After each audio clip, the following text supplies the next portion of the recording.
you're probably familiar with the idea of karma, that if you do something bad, eventually something bad's going to happen to you. If you do something good, eventually something good is going to happen to you. We also apply this to other people as well. If someone else does something bad, then we expect karma to make that right. Here's the problem, though. You may have noticed that karma doesn't actually fit in with the teachings of Jesus. In fact, Jesus operates in ways that we would say are unfair, that don't really make sense. And one of the easiest ways of illustrating this is to look at one of the stories that Jesus told. And I absolutely love this story. And if you unpack this story, there's so much there for us to process as believers today. And even if you're watching from afar and you're like, yeah, what's the deal with that? This story shows us how radical Jesus's ideas really are. And so this is going to be episode 41, Why Christianity is Unfair.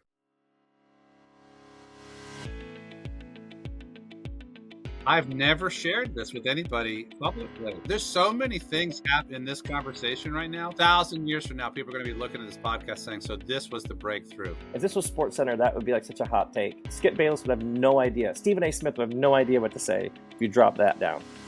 That is so good. The joke I always say is like, how'd you learn so much? You got to drink a lot. The power of food and beverage to lubricate an environment. Resistance to change is hurting the church. I'm not in the camp that God has a penis or a vagina or a body at all. I'm in the camp that God is a universal spirit. This is the strangest podcast that I've been on. I don't even know what to do. I'm kind of geeked up about this wine. So this is my second glass, and it delivers a little more of a punch than I expected. So if I get a little loopy, it's your fault. You told me to drink it on the show. I will also say as a confession, I am a lightweight. So I've had like 3 sips of this wine and I'm already feeling it. So this is fun. You've uncovered the mystery. You've exposed the formula.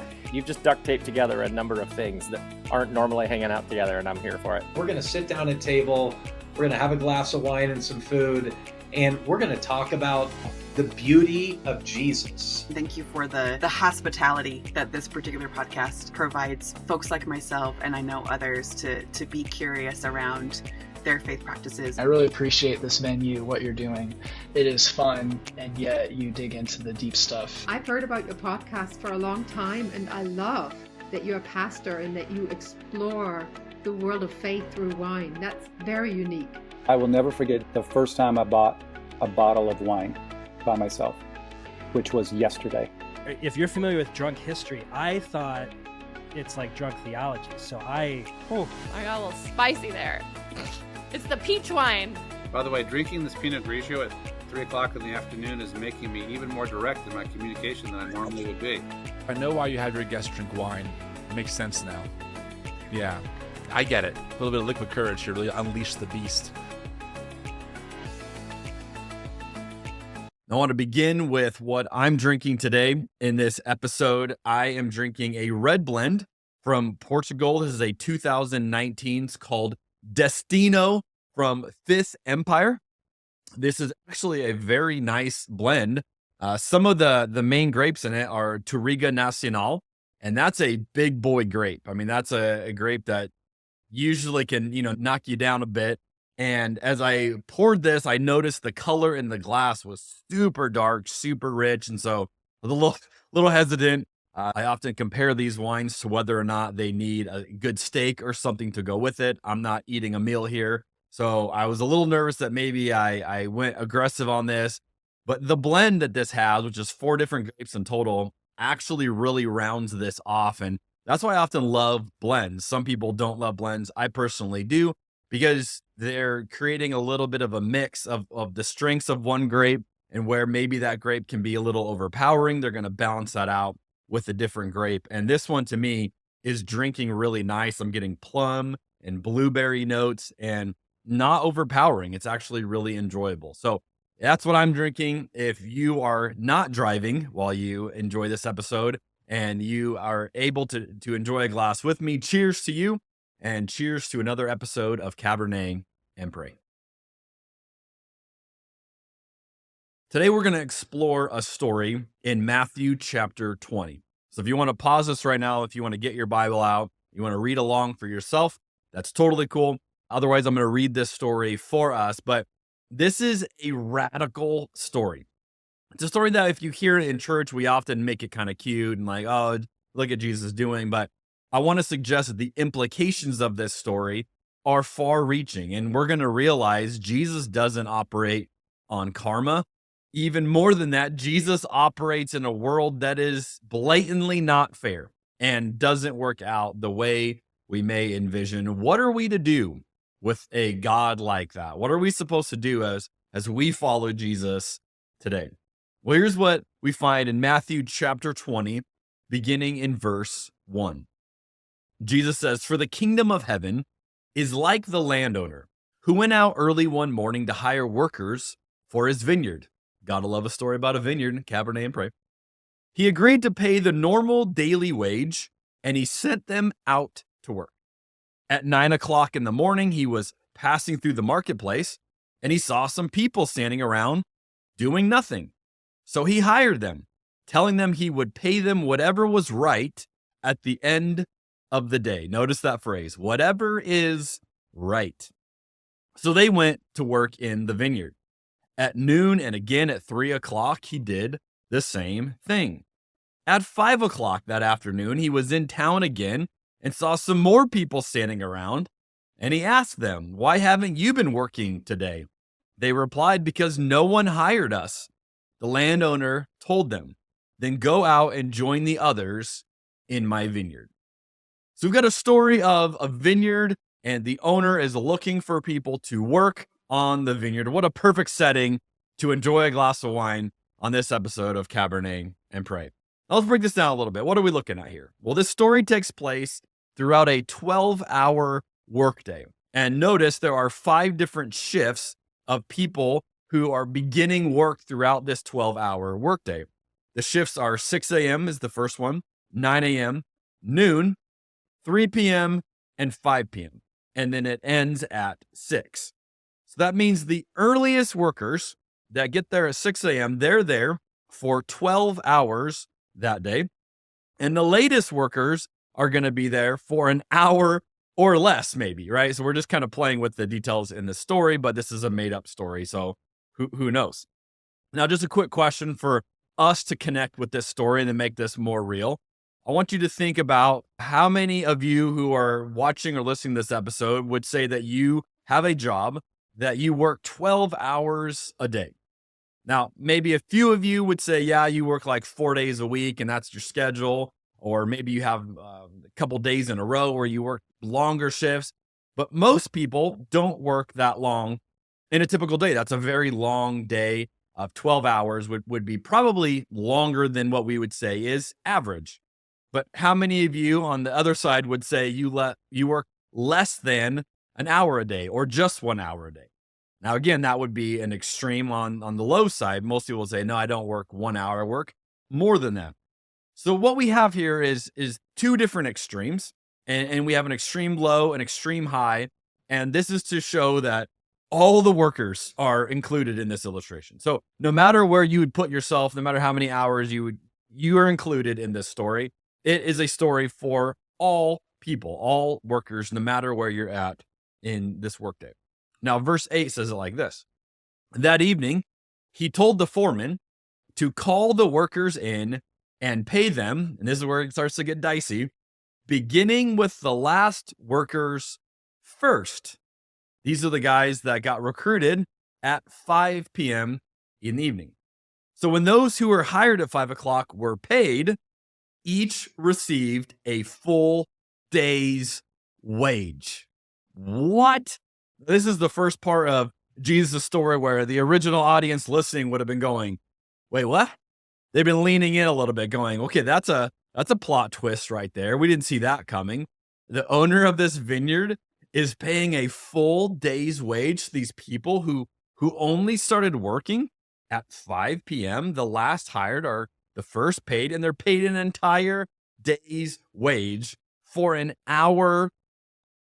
Now imagine what everyone else is thinking, both The workers, if they were real, who are watching this, and everyone listening to this story that Jesus is telling, they're thinking, if the owner is paying a full day's wage for 1 hour of work, what on earth are the people who got there early going to make?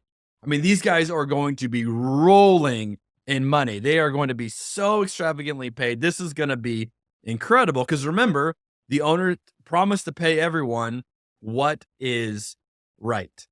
But if you thought that you had already got to the plot twist, that was just setting you up for what Jesus says next. Matthew 20, verse 10. When those hired first came to get their pay, so we finally get to the early birds, they assumed they would receive more, as you would naturally assume, as you would assume, and I would assume. But they, too, were paid a day's wage. Now, what do you think they would respond with? How would you respond in this scenario? Verse 11, when they received their pay, they protested to the owner. Those people worked only 1 hour, and yet you've paid them just as much as you paid us who worked all day. And then they add some details in the scorching heat. Like, not only did we work all day, but it was hot while we were working in the vineyard.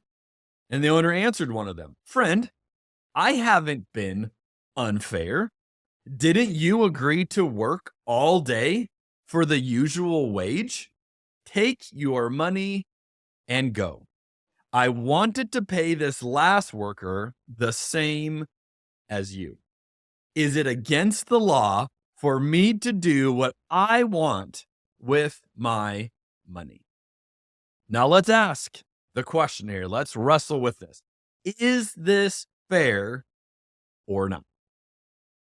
Now, not only had some of them worked a lot longer, they had gone out to find work earlier than the others too. So we could say, well, there's a difference of drive with these employees, right? The ones who got there earlier, they were up and ready and looking for work. And these other ones were kind of just waiting around, hoping work came to them. At the end of their day, At the end of the day, what's fascinating is that the hourly wage is radically different for each of these employees. Now, just for the sake of numbers, let's assume an average daily pay of $100 for an 8-hour shift. Okay, so let's just assume that is the benchmark we're going to use just for this illustration. Now, if we used $100 a day for an 8-hour shift, using these numbers, that means some people got paid $12.50 an hour. It also means other people got paid $150 an hour doing the exact same thing. So in this story, the less you worked, the more money you got paid hourly. I mean, this is radical in the way that Jesus is setting this up. Is it fair to do it like this? Now let's personalize it a bit for you and I. Let's get this into terms that we can relate with and that we can understand a little bit more. Imagine I gave you a choice and I said that you could have a salary, but everyone around you is going to make $25,000. Okay. So imagine that. That's option one. You make $50,000. Everyone around you, they make $25,000. Or what's behind door number two? You get to make $100,000. So I double your salary, but everyone around you makes $200,000. Okay. So in the first scenario, you make double what other people around you make, but you only make 50 grand. In the second scenario, we double that. You make 100 grand, but everyone around you makes twice what you make. Which of these two options would you choose?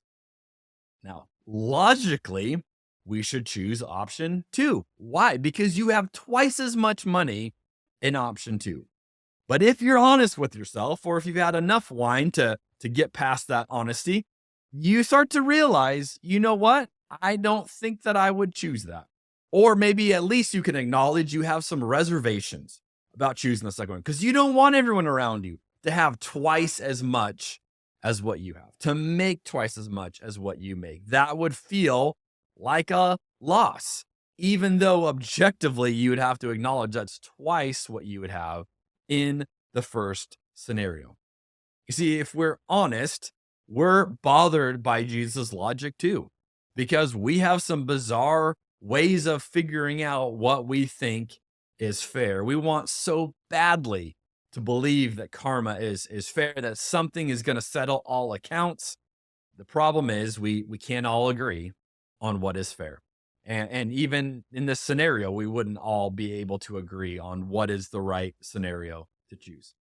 Now, there are countries throughout the world that have come up with creative ways of trying to make fair punishments for people. So how do you punish someone when one person could make this amount, the next person can make dramatically more? How do you make a consequence that's of equal value for both people?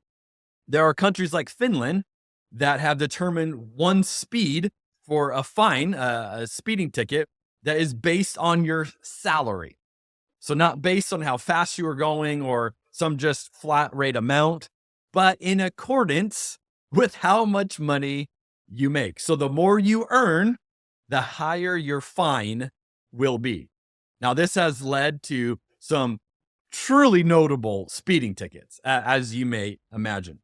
In 2002, a former Nokia director was driving 17 miles over the speed limit and was fined $103,000 for going that fast because of his salary. In 2015, a Finnish businessman was driving 15 miles per hour over the speed limit and had to pay $62,000 for going 15 over. But the Guinness Book of World Records claims that the largest speeding ticket belongs to a Swiss man who was caught driving 35 miles per hour over the speed limit. Get this, he was fined $290,000 based on his $22.7 million wealth. $290,000 speeding ticket. Is that fair? Now, again, you start to realize how complicated this is. And if you're enjoying this episode with some friends right now, maybe hit pause and debate this amongst yourselves. Is it fair to charge speeding tickets based on your salary or not? And if you're with a group, you may realize you don't all see this the same way. And one of the verses that I love in the story is the very next verse, Matthew chapter 20, verse 15. The latter part of 15 says this: should you be jealous because I am kind to others? Ooh. What a statement for the vineyard owner to make. Should you be jealous because I am kind to others? Pastor Brian Zahnd says this: the vineyard owner was more interested in giving people what they needed than what they deserved. The vineyard owner was giving people what they needed rather than what they deserved. See, I think most of us, we fear that someone we think is less deserving will be made equal to us based on their need and God's love. Like someone who doesn't deserve it is going to get what we have, not because they did anything, not because they earned it the way we think we probably have, but because of their need and because of God's love. We want unfair stories to resolve. That's the plot line of most of our movies. Most of our books are about unfair things getting resolved. It is almost a karma in story form. But I want you to notice here, Jesus' story doesn't resolve. It doesn't. Jesus' story doesn't have that nice ending, doesn't have a nice bow on it, doesn't make you feel good if you're rooting for karma. And just to make it personal, would you describe this landowner as a good person to work for? Would you want to work for a boss like that? Now, again, on one hand, you could say, well, yeah, this boss is really taking care of people. But on the other hand, you go, I don't know if I'd want to actually work for a person like that, because he's going to equally give to other people what they don't deserve. Now, here's what most people miss. If the landowner in this story represents Jesus, then those who got paid less hourly also got more time with him. Like, they got to be on the vineyard longer. They got to spend the entire day on the vineyard. Now, I can't think of many places I'd rather be than a vineyard, just to be perfectly honest with you. I love being in vineyards. I think they're fantastic. Now, if I had to work in a vineyard all day and the sun was blazing on me, obviously that might be a different environment. But you have to realize that the people that were there earlier, their hourly rate was lower, but they spent the day on the vineyard in the presence of the owner, who only stepped out to go get more people and presumably was there the rest of the time. See, what's so fascinating to me about this story that Jesus tells in Matthew 20 is that it reveals to you and I what we value when it comes to Christianity. See, we can say we value all these things and we can point to different things and go, that's important, that's important. But a story like this gets to the heart. A story like this is going to show you what really matters most to you. And so I want to ask you two questions today that, as you think about this story, these two questions will change you. And if you're honest with these two questions, you begin to see some things in your own journey with God. Question number one: is Jesus good enough for you? Is that enough of a reward for you? Or, if we're honest, do other people need to lose in order for us to feel like we have won? Do other people need to lose something for me to feel like I have gained something? Does the success of other people take away from what we have? Or let's get real brutally honest. Do other people need to suffer in hell for us to enjoy heaven? Now, as bizarre as that question may sound to you, I'm convinced that for many Christians, the answer is an absolute yes to that question. They need to feel like other people will be experiencing hell so that they feel justified, they feel warranted in the decision they have made to follow God. And what all that reveals is that if you go, yeah, that is true, then Jesus isn't enough for you. Jesus as a reward isn't enough to say, hey, you get to spend the day with the owner of the vineyard. It's not enough. And at least let's be honest about it and say, yeah, if I'm going to follow Jesus, I'm going to be a Christian, I'm looking for something more than just Jesus. Like, that's not going to be a good enough reward for me. I would at least appreciate some honesty if more Christians would acknowledge, yeah, we're actually not interested in Jesus. We want X, Y, and Z. See, oftentimes we don't label that because it doesn't sound good, but as though we're very aware that we need other things. Well, here's the second question to wrestle with. Are you jealous when Jesus is kind to other people who you don't think deserve it? If you were to watch Jesus bestow kindness and grace on someone else, is there a potential there that it would bother you based on what you know about that person?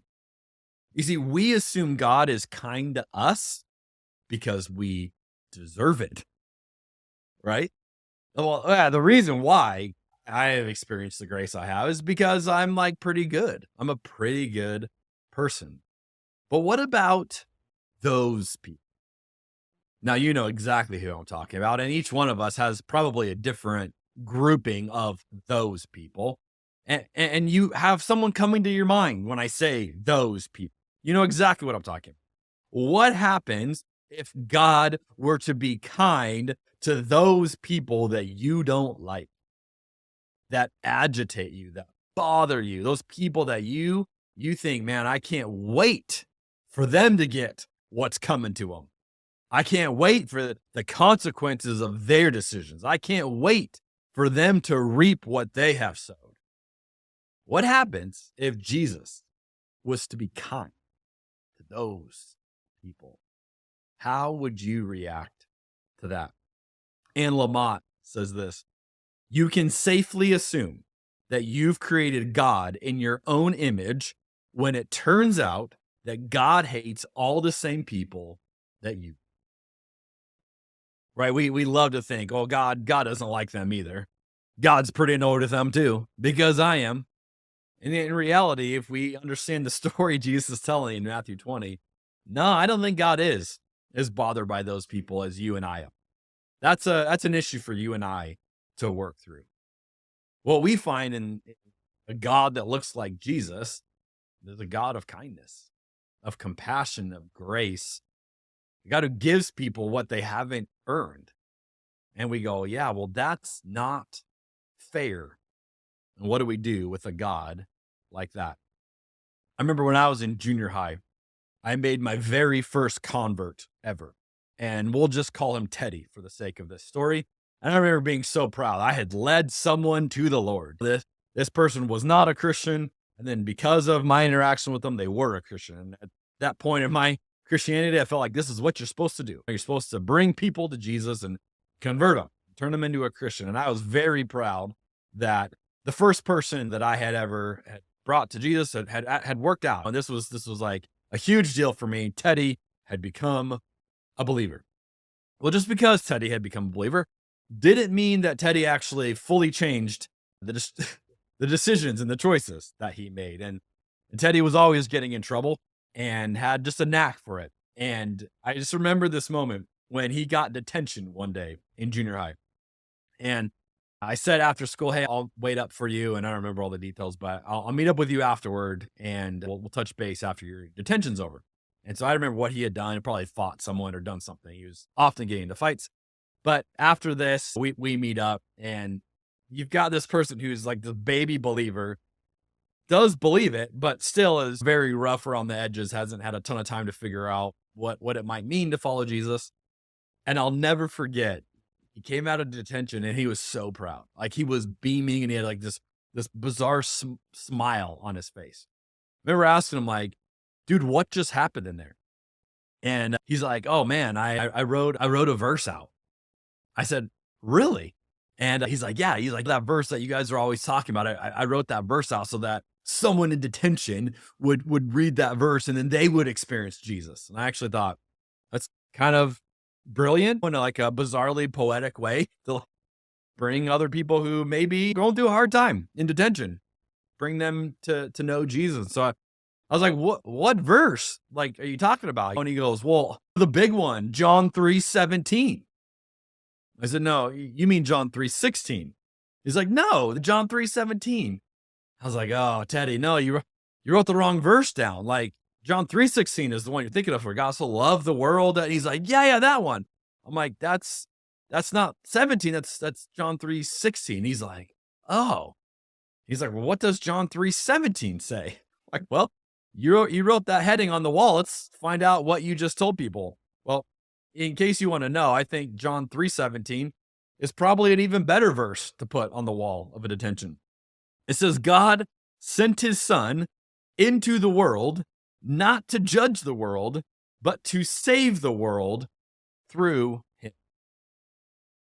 And yet, if God did not send Jesus to come and judge the world, but to save the world, maybe we can let go of some of the judgment that we have. Maybe we can let go of some of our need to say, whoa, they showed up late. They weren't here on time. They don't deserve what we deserve. They shouldn't have what we have. Maybe if we understand that Jesus came to save the world, we could be a part of that saving with him. Maybe we could stop spending all of our time judging others and instead decide to join in what Jesus is doing. You see, my takeaway from this vineyard story in Matthew 20 is that we should be the ones welcoming people into the vineyard rather than trying to keep them. Like, how different would this story be if every time a new shift arrived, the people who had already been there welcomed them? Hey, so glad you're here. We got more people to do this work now. This is going to be awesome.